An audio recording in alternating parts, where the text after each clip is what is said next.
Hello everyone, and welcome back to my channel Civic Snap. Today's video is about one of the most significant and ongoing global conflicts, the Russia-Ukraine war. In this video, we will cover 1. The historical background and roots of the conflict. 2. Key events and turning points in the war. 3. Humanitarian, political, and economic impact. 4. What the future might look like. Possible outcomes and challenges. This video is made purely for educational purposes, based on public sources, and follows YouTube's guidelines by avoiding graphic visuals and promoting neutral discussion. Let's begin.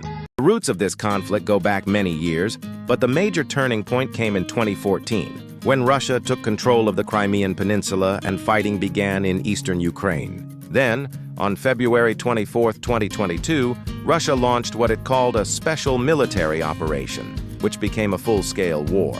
Main reasons behind the conflict: Russia's concern about NATO expansion toward its borders, Ukraine's increasing interest in joining Western organizations like the EU and NATO, political and cultural divide between pro-Russia and pro-Europe groups inside Ukraine, Russia's claim of protecting Russian-speaking regions in eastern Ukraine. So the war is not just about land. It is about security, identity, and geopolitical power. Initial invasion.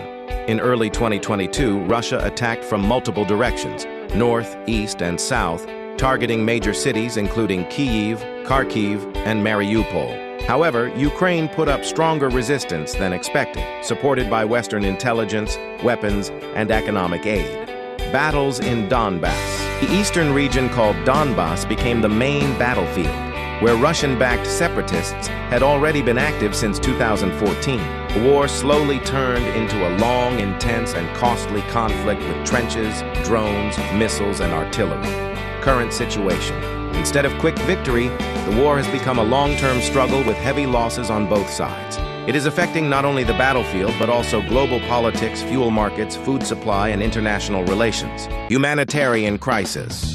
Thousands of soldiers and civilians have been killed.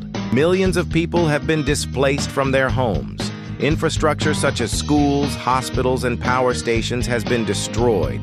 Political impact. Relations between Russia and the West reached their worst point since the Cold War.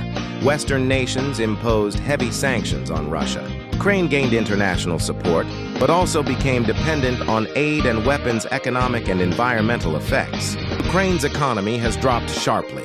Global food and energy prices increased because Ukraine and Russia are major exporters of wheat, oil, and gas. Large-scale environmental damage of forests, farmland, water bodies affected by bombs, mines, and chemicals. Key challenges ahead. The war has no clear end date. Both sides are still fighting. Peace talks have failed multiple times. Rebuilding Ukraine will take hundreds of billions of dollars. Geopolitical tension is increasing between NATO, Russia, and China. Possible paths forward. 1. A negotiated peace agreement, rare but possible. 2. A long frozen conflict with no clear winner. Continued military escalation. 4. Global community, stepping in with stronger diplomatic pressure. What we can learn. Wars are not just fought with weapons, but with economy, diplomacy, and misinformation. The real victims are civilians, families, children, elderly. Peace, international law, and global cooperation matter more than ever. So that was an overview of the Russia-Ukraine war, its causes, events, effects, and possible future. If you found this video informative, don't forget to like, share, and subscribe. Comment below if you want a part 2 video on topics like modern drone warfare in Ukraine, how sanctions are affecting Russia, the role of NATO in the conflict, human stories from the war zone. Thank you for watching. Stay informed, stay safe. See you in the next video.